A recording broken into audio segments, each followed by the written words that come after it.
नमस्कार, मैं जितेंद्र चतुर्वेदी। जब दिल्ली क्वाड में मशगूल है और अखबार इस बात में कि सीएनजी का दाम बढ़ा या नहीं, तेल का दाम कब बढ़ने वाला है, फिर ईरान में क्या हो रहा है और विपक्ष इस पर लगा हुआ है कि नरेंद्र मोदी को कैसे घेरा जाए। राहुल गांधी तो तिथि तय करने में लगे हुए हैं कि कब वो सरकार गिरा देंगे। ये तमाम सारी चीज़ें चल रही हैं लुटियन टीले पर, और लुटियन का जो एलिट है वो इसमें लगा हुआ है कि कैसे क्लब बचा ले। ये सारी बातें घट रही हैं तब भाजपा के चाणक्य और भारत के गृह मंत्री अमित शाह पश्चिम बंगाल में एक सियासी ताना बाना बुन रहे हैं। वैसे तो वो इस समय ऑपरेशन बॉर्डर पर है, यानी जो आप एक तरह से कहें कि पाकिस्तान बांग्लादेश से जो सीमाएं मिल रही हैं उन तमाम सीमाओं पर वो देख रहे हैं कि कितनी चाक चौबंद व्यवस्था है, लगे तो उसमें। लेकिन उन्होंने पश्चिम बंगाल में जो कहानी लिखी है उस कहानी को शुभेंदु अंजाम दे रहे हैं, और वो जो कहानी है वो कहानी सीधे तौर पर लोकसभा के गुड़ा भाग से जुड़ी हुई है। और मामला सिर्फ पश्चिम बंगाल का ही नहीं है, मामला जो है वो तमिलनाडु का है और मामला जो है वो महाराष्ट्र का भी है। यानी कुल मिलाकर एक बड़ी पटकथा लिखी गई है जिस पर एक एक करके बात करेंगे। शुरुआत करते हैं पश्चिम बंगाल से।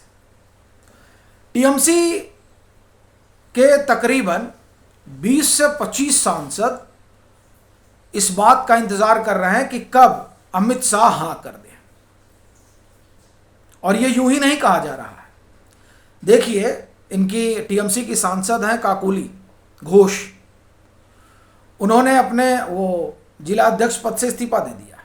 वो नाराज क्यों? क्योंकि वो मुख्य सचेतक हुआ करती थी, उनको हटाकर कल्याण बनर्जी को बना दिया गया है। बीजेपी ने तुरंत उनको जो है वायु श्रेणी की सुरक्षा दे दी काकोली घोष को, क्योंकि बीजेपी समझ रही है कि वहां बिखराव होने जा रहा है। और ये दिखाई दे रहा है, ममता बनर्जी ने जितनी बैठकें बुलाई हैं अभी तक उसमें हमेशा ऐसा हुआ है कि 80 के 80 विधायक नहीं पहुंचे।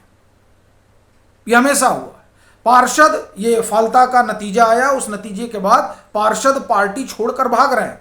और माना जा रहा है, अब एक आप ये कहें कि रफ आंकड़ा है कि तकरीबन 70 से 80 तो जा चुके हैं। ये स्थिति है। ये इनका डायमंड हार्बर, जहां जो अभिषेक बनर्जी का लोकसभा क्षेत्र है, उत्तरी परगना, यहां से पार्षद वगैरह निकल रहे हैं। पार्टी के जो इनके कार्यकर्ता हैं वो पार्टी छोड़ रहे हैं। ये स्थिति हो गई, पूरी भगदड़ मची हुई है। और काकोली घोष आई पैक के खिलाफ उन्होंने मोर्चा खोल रखा है।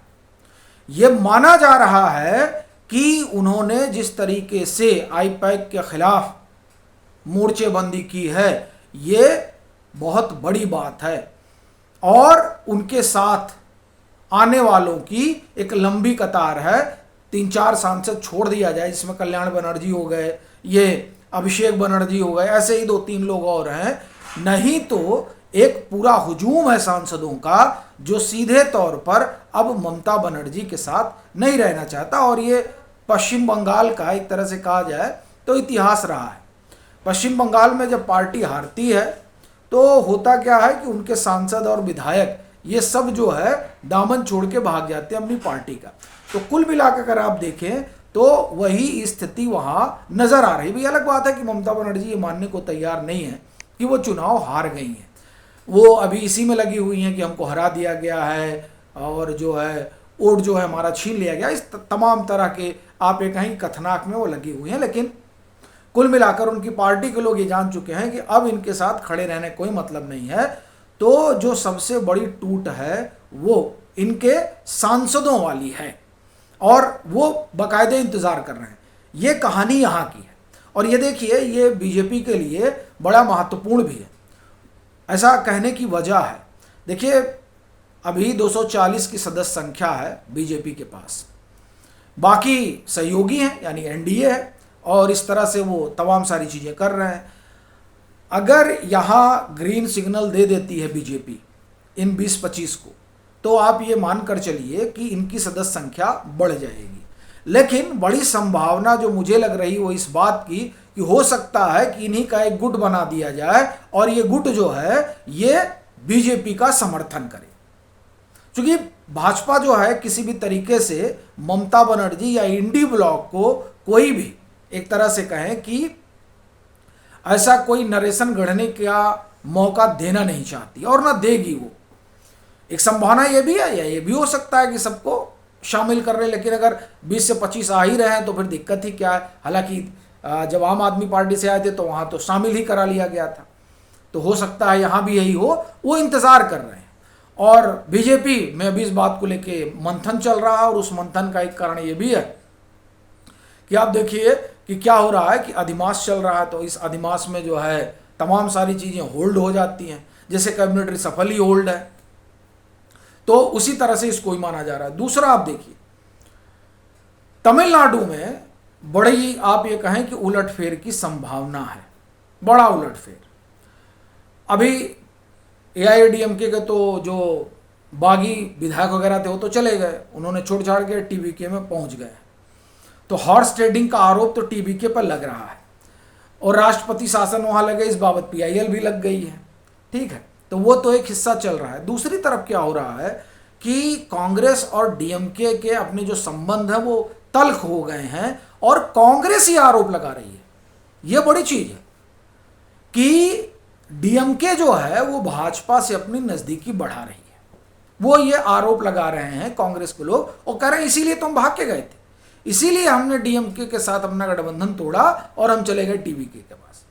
अब ये कितना सही है ये कांग्रेस जाने और डीएमके जाने, स्टालिन जाने, लेकिन एक जो बड़ी बात है वो सीधे तौर पर हो रही है वो ये कि जिस तरह से उदय स्टालिन ने गियर बदला है और वो हमलावर हुए हैं कांग्रेस के ऊपर, और कमल हसन ने जिस तरह से प्रधानमंत्री नरेंद्र मोदी का समर्थन किया है इस मामले पर कि साहब हमको तेल बचाना चाहिए और पीएम ठीक कह रहे हैं हमको साल भर गोल्ड नहीं खरीदना चाहिए, जबकि इस मसले पर आप एक तरह से कहें कि राहुल गांधी मजाक उड़ाते रहे और कमल हसन जो है भारत जोड़ो यात्रा में हम सफर रहे हैं राहुल गांधी के, और डीएमके एमके स्टालिन तो राहुल गांधी को अपना भाई भाई बताते रहते हैं। खैर, तो वो लगता है भाईचारा खत्म हो गया है। तो अब वो खत्म हो गया है तो वो बीजेपी से क्या चाहते हैं, क्या वो एनडीए के एजेंडे का समर्थन करेंगे? चूँकि 2-3 चीज़ें हैं जिसका खुद विरोध एमके स्टालिन करते रहे हैं। एक तो सनातन विरोध उनका जगजाहिर है, दूसरा जो है जो सबसे बड़ा विरोध है वो डिलिमिटेशन का है, जो बीजेपी का आप एक तरह से कहें कि कोर एजेंडा है।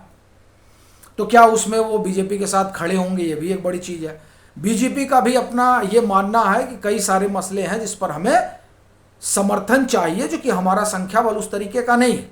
तो उनका यह है कि जैसे एक दौर में बीजेडी करती थी और जगन मोहन रेड्डी करते थे, उस तरह से यहाँ भी समर्थन वगैरह हो। लेकिन फिर समस्या यह है कि जो उनका कोर वोटर है, क्या उस कोर वोटर को वो इस बात के लिए कन्विंस कर पाएंगे कि नहीं हम इस कॉज की वजह से इनका समर्थन ले रहे हैं, ये एक मसला है। लेकिन जिस तरह से चीज़ें आकार ले रही हैं उससे लग रहा है कि जो 22 सांसदों वाली डीएमके है वो कम से कम एनडीए के साथ या हम कहें कि बीजेपी के साथ अपने रिश्ते सुधारना चाहती है।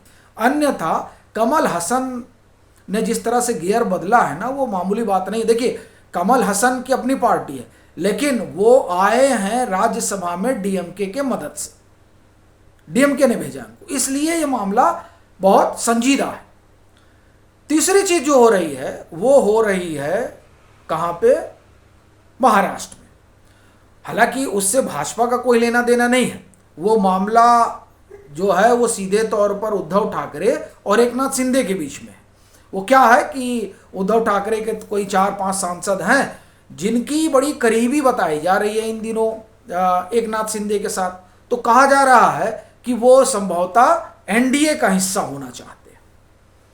तो अगर आप इस तरीके से देखें जो हमने आपको 3 घटनाएं बताई, और देखिए इसको लेकर कोई बहुत चर्चा नहीं है कि ऐसा हो रहा है, लेकिन आप 20 से 25 सांसद टीएमसी के मान लीजिए और 22 डीएमके के ही हैं, तो अगर हम 20 भी मानकर चलें टीएमसी के, तो ये हो गए 42, 22 और 20 42, और 4 जो है वो उद्धव ठाकरे के, तो ये हो गए 48 और 46।